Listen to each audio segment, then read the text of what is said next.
I start with several statements of the obvious. The National Weather Service, or NWS, is a vital public safety organization, and the public greatly values the organization and its work. Congress authorizes and appropriates funds to Federal agencies for specific purposes and has been supportive of the NWS and its mission. In light of this, the financial misconduct at the National Weather Service is shocking. There are well-established and widely understood processes for NWS to use if top management believes that funds must be reprogrammed. At their heart, those processes involve consulting with Congress. If you move money around without any accountability, as the former Chief Financial Officer at NWS did, you are violating the Anti-Deficiency Act, a statute that clearly sets limits and penalties for spending money not authorized or appropriated by Congress. The power of the purse is enshrined for Congress in the Constitution, and for any senior official to ignore the law and the Constitution is a deeply troubling event. There are important investigative questions about what happened and why in the NWS, but the committee majority has expressed its preference not to release the investigative report produced by NOAA management to the public. The committee has not engaged in its own investigation to test the findings in that report to reach our own conclusions. This subcommittee has much more work to do before any of these questions could be answered. Instead, much of this hearing will be about the path forward for NWS and NOAA in ensuring that a future CFO cannot engage in systematic financial deception. That is fine as far as it goes.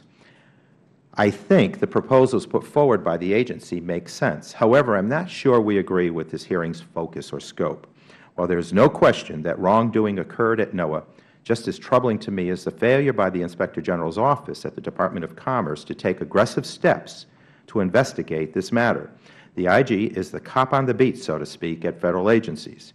Congress empowers IGs with broad authority to investigate the inner workings of their agency, provides funding for investigative staff, and has established whistleblower protections for Federal employees to try to encourage a culture where accountability is rewarded.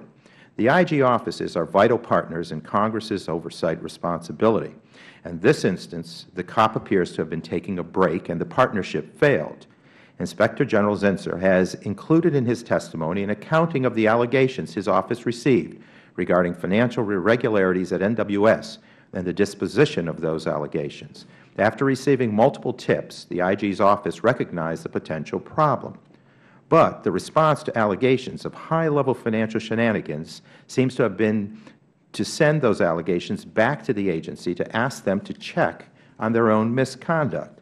It seems counterintuitive to me that the best way to ferret out problems is to ask potential wrongdoers to investigate their own wrongdoing.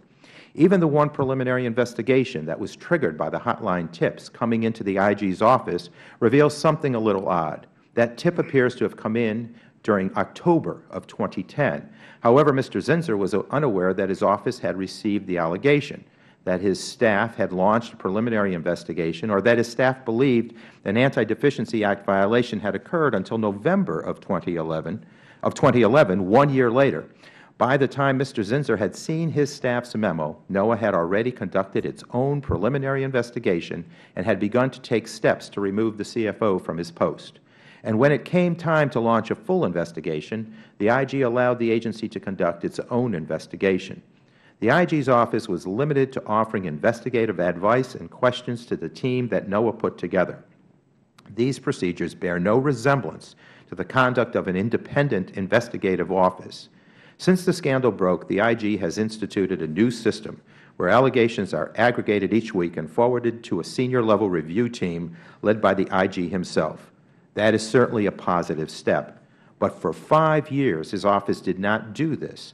One has to wonder whether other anonymous tips were ignored or sent back to the perpetrators with a recommendation that they investigate themselves. Finally, the IG has a mandate to inform Congress in a timely fashion of important agency misconduct and mismanagement. Yet, to my knowledge, the IG did not inform this committee or the Appropriations Committee that they had uncovered evidence of this apparent violation of law.